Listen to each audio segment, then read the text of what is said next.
आजकल की औरतों को मुझे लगता है कुछ जल्दी ही समझ लिया जाता है गलत। जी हाँ, उन्हें कुछ जल्दी ही गलत समझ लिया जाता है जब वो लोग अपनी मांगों की आवाज़ उठाती हैं। जब उन्हें ये चाहिए कि उनकी सारी जिम्मेदारी वो लोग अपने कंधों पे खुद उठाएं, खुद के पैसे कमाएं, खुद की ज़िंदगी खुद के बलबूते पर जिए। और यही बात कुछ सो कॉल्ड बुद्धिजीवियों को रास नहीं आती। उनका ये मानना है कि आजकल की लड़कियां बड़ी ही हवा में उड़ने लग गई हैं, उनमें सहनशीलता की कमी हो चुकी है और उन्हें शायद लड़कों की इज्जत करना नहीं आता। क्या वो ये लोग भूल चुके हैं कि ये वही औरतें हैं जिन्होंने इतिहास में ना जाने कितने सालों से बहुत कुछ सहा है। उन्हें पति के मर जाने के बाद मर जाने को कहा है अपने पति के चिता के साथ ही। उन पे ब्रेस्ट टैक्स लगाए जाते थे, उनका न जाने कितने ही अनगिनत तरीके से शोषण किया जाता था। अब आज जब वो औरतें मांग उठा रही हैं कि उन्हें अपनी ज़िंदगी अपने तरीके से जीने दे, तो ये सो कॉल्ड महाज्ञानी पुरुष ज्ञान देने चले आते हैं। पहले की औरतों को क्या कहा जाता था कि बचपन से ही कि आप पैदा हुए हो अपने पति की सेवा करने के लिए, अपने घर को संभालने के लिए, बच्चे संभालने के लिए। आपके खुद के सपनों का कोई इम्पोर्टेंस, कोई महत्व नहीं है। आप बस सिर्फ एक ऑब्जेक्ट हो। You are just an object. आपके एक पति होंगे बट उनकी कई सारी बीवियाँ होंगी और उनको मजबूर किया जाता था कि वो इन सबको एडजस्ट करके चले, वो सवाल ज़्यादा ना करे, वो ज़्यादा अपना दिमाग ना चलाए, वरना उन पे अपने पति को धोखा देने का आरोप लग जाता था। ये वही औरतें हैं। ज़रा सोचिए, आज का युग बिल्कुल ही बदल चुका है। आज जहाँ हर औरत अपने दम पे काम करती है, खुद के लिए कमाती है, वो इतना, उसमें इतनी हिम्मत आ चुकी है, वो इतना स्टेबिलिटी हो चुकी है, अपनी फैमिली को सपोर्ट कर सकती है। फिर फिर हम क्यों चिल्लाते फिर रहे हैं कि आजकल की औरतें पहले की औरतों से ज़्यादा बदतमीज़ हो चुकी है। इट इज़ नॉट बदतमीज़ी, इट इज़ देयर राइट। यही चीज़ अगर आदमियों को बोली जाए तो आदमियों को क्या सिखाया जाता है कि तुम सिर्फ कमाने के लिए पैदा हुए हो, तुम्हें सिर्फ बाहर बाहर का देखना है, तुम्हारे अंदर इमोशंस नहीं होना चाहिए, तुम्हें रोने नहीं चाहिए, तुम्हें बस खुद के लिए सोचना है और अपने परिवार को सुखी शांति रखना है। तुम्हें सारी आज़ादी है, तुम गलत करो, अच्छा करो, बुरा करो, तुम्हें कोई सवाल नहीं करेगा। पर अगर यही काम एक औरत करे तो उस पर पूरी समाज उंगली तान के खड़ा हो जाता है। तो ज़रा सोचिए, मतलब औरतों ने कितना सहा है।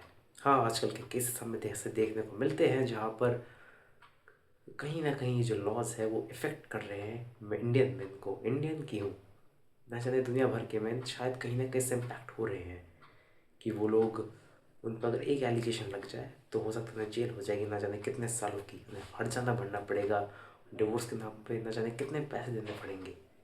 पर हमें ये बात को समझना ज़रूरी है कि कहीं ना कहीं समाज ने इतने सालों से जो औरतों पर जो जुल्म ढाया है, उसी का परिणाम आज हम भुगत रहे हैं।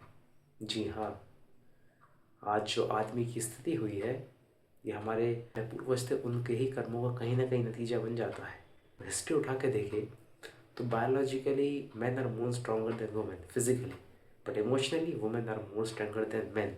जब हम आदि मानव के टाइम पे जाए तो उस टाइम जितने भी फिजिकल काम होते थे वो सब आदमियों को दिए जाते थे, और जितने भी घर के काम होते थे वो औरतों में डिवाइड होते थे।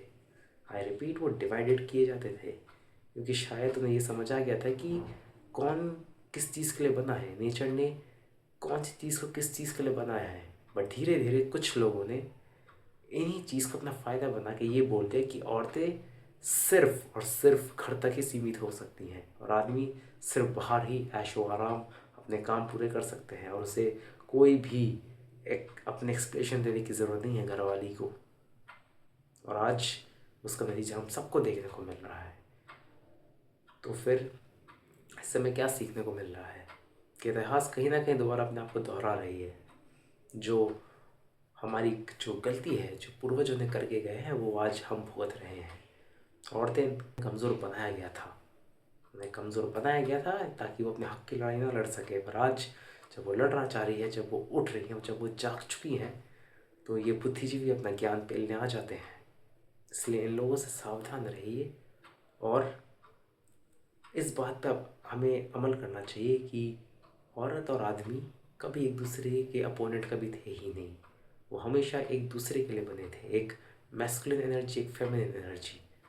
अब दोनों में ये जो इम्बैलेंस क्रिएट हो चुका है हमारे पास्ट मिस्टेक की वजह से, हमें अब ये ज़रूरी है कि अब इसे ठीक किया जाए। और तो जितने भी जुल्म ढाए गए हैं और आदमी जितने भी उल्टे पुल्टे काम किए हैं, अब उन सब को एक टेबल पर रख के डिस्कस मुझे लगता है किया जाए, ताकि हमारी आने वाली जनरेशन इफेक्टेड ना हो, या हो भी तो कम से कम हो। क्योंकि जिस हिसाब से अभी दुनिया चल रही है, लॉज बन रहे हैं, जिस हिसाब से हमें डाइवोर्स केसेस, सुसाइड केसेस हम देख रहे हैं, उस हिसाब से ये बहुत मुश्किल हो जा रहा है कि एक आदमी और औरत एक साथ रहे। क्योंकि दोनों को ही अब इस बात का डर है कि कौन किसके साथ क्या कर सकता है। औरतों को ये डर रहता है कि हो सकता है वो आदमी से चीट करके ना चला जाए, और आदमियों को ये डर लगता है कि अगर उसकी बीवी उसकी गर्लफ्रेंड ने धोखा दे दिया तो ये जो डर का जो माहौल बना रखा है, इसको ठीक करना बहुत ज़रूरी है। और ये कब होगा? जब हम इस बात पे एग्री करेंगे कि हम दोनों को एक दूसरे की ज़रूरत है, बिल्कुल ज़रूरत है, बट एक हमारे अंदर एक लिमिट सेट करनी पड़ेगी, किस हद तक। क्योंकि और वो लिमिट कैसे सेट होगी? जब हम बच्चों को सही शिक्षा देंगे। शिक्षा जो हमारे पूर्वजों ने शायद नहीं दी, शायद क्या ज़रूर नहीं दी, तभी तो मैन और वुमेन में इतनी मिसअंडरस्टैंडिंग क्रिएट हो रखी है। पति भी गलत हो तब भी पत्नी को साथ खड़ा होना पड़ता था, क्योंकि उसे पता है अगर मेरे पति नहीं रहेगा तो मेरा पेट चलाएगा कौन। पर आज सिचुएशन बिल्कुल पलट चुकी है, आदमी भी कमा रहा है, औरत भी कमा रहा है। इसलिए इस चीज़ को, सिचुएशन को फिक्स करना बहुत ज़्यादा ज़रूरी बन जाता है, बजाय इसके कि हम ब्लेम गेम खेलते रहे कि आदमी अब वो नहीं रहा जो हुआ करता था, अब औरत वो नहीं रही जो हुआ करती थी। पास्ट हो गया है वो। प्रेजेंट में क्या चल रहा है, व्हाट इज़ द प्रेजेंट? इस बात पे सोचना और इस बात पे गौर करना बहुत ज़रूरी हो जाता है, वरना हो सकता है आने वाले टाइम हमारे लिए और ज़्यादा मुश्किल भरा हो जाए। और अगर हम एक दूसरे को कभी ना समझ पाए तो ये दुनिया बहुत ही अंधकार में जाने वाली है।